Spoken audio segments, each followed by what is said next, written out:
যে কস্ট হয়েছে এই কস্টে পৃথিবীর সবচেয়ে ভালো মেট্রো হওয়ার কথা। এটা আমি আগে এক্সপ্লেন করেছি আপনার যে প্রসেসটা হয় এটা কনসালটেন্ট যারা ছিল তাদের কাজ বুঝে নেওয়ার কথা, বুঝে ডিএমটিসিএলকে বুঝাই দেওয়ার কথা পূর্ণাঙ্গভাবে। বিকজ আমাদের যে কস্ট হয়েছে এই কস্টে পৃথিবীর সবচেয়ে ভালো মেট্রো হওয়ার কথা পৃথিবীর। দ্বিতীয় প্রশ্ন হলো যেটা হয় প্রথম আমি জানি কিনা, আমি ছোট্ট একটা এক্সাম্পল দিলে হয়তো আপনার একটা আরও টেস্টিফাই করবে। সেটা হলো আপনি গাড়ি কিনলে প্রথম 5 বছর তো সার্ভিসিং লাইসেন্স রিনিউ করতে আপনি কিছু করতে হয় না, অটোমেটিক 5 বছর পরে আপনি বলতে হবে যেটা একটু চেক করতে হবে। পদ্মা সেতু, মেট্রো রেল এবং এলিভেটেড এক্সপ্রেসওয়ে নির্মাণের গর্বিত অংশীদার বসুন্ধরা সিমেন্ট। তা আমার মাত্র 100 বছরের ওয়ারেন্টি একটা গাড়ি স্ট্রাকচারের, 50 বছর বিয়ারিংয়ের লাইফ সাইকেল।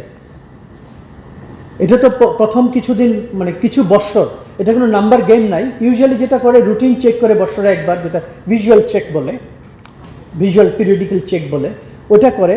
ওটাতে দেখা যায় যে কোনো রকমের ডিফরমেশন আছে কিনা, ফিজিক্যাল কোনো মুভমেন্ট আছে কিনা, বা কোনো কম্প্রেশন আছে কিনা, অথবা এটা ডিসপ্লেসড হয়ে যায় কিনা, এই লেভেলের দেখা হয়।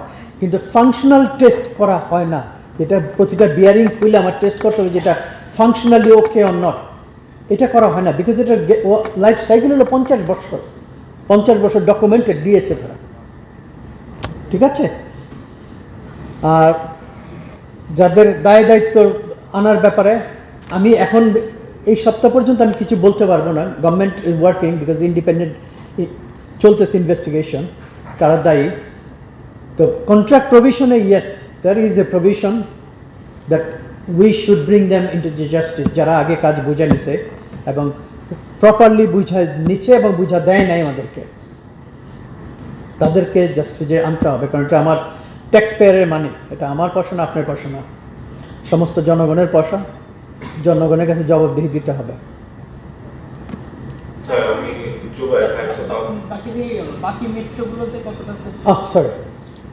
বাকি মেট্রোগুলিতে আমরা যা ডেফিসিয়েন্সি পেয়েছি, আমি আরেকটা উদাহরণ দিচ্ছি আপনাদের। কিছু স্ট্রাকচারাল ডিজাইনের ফাংশনালিটি কিছু অসুবিধা আছে, সেগুলিতে যেমন সমস্ত মেট্রোগুলিতে নেক্সট যত আছে সবগুলিতে ইনস্ট্রাকশন দেওয়া হয়ে গেছে যে এটা করতে হবে, এটা করতে হবে, এটা করা যাবে না, যেটা পেয়েছি। ফর এক্সাম্পল, পৃথিবীর যারা আপনারা বিদেশে গেছেন মেট্রোর জন্য, সবাই দেখেছেন যে স্টেশনগুলির উপরে সমস্ত জায়গায় কমার্শিয়াল বিল্ডিং, রেসিডেন্সিয়াল বিল্ডিং হয়। জাপানেও হয়, কোরিয়াতে হয়, সব দেশে পৃথিবী।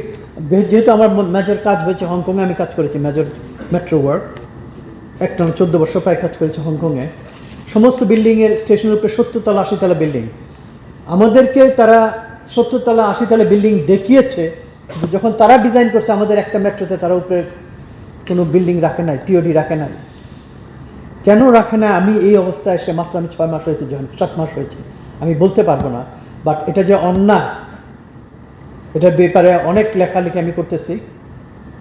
Design fault, negligence of duties, এটা কেন রাখা হয় নাই, কোন কম্প্রোমাইজে, আমার ওইটার তথ্য নাই আমার কাছে, বাট পৃথিবীর সব দেশেই আছে। তো আমি আরও কিছু ইঞ্জিনিয়ারিং চ্যালেঞ্জ আছে আমার যেগুলি হয়েছে, সমস্তগুলি মেট্রোতে, নেক্সট মেট্রোগুলিতে এগুলি ইনস্ট্রাকশন দেওয়া হয়েছে যাতে টেকেন কেয়ার হয়। দরকার design will review it, will review the design if needed. Alternative option, যে সবসময় যে টানেল হইতে হবে, সবসময় যে বায়োডাক্ট হইতেই হবে, এটার কনস্ট্রাক্টেবিলিটিটা দেখা উচিত আমাদের আবার রিভিউ করে, বিকজ কস্ট এত বেশি হওয়ার কথা না।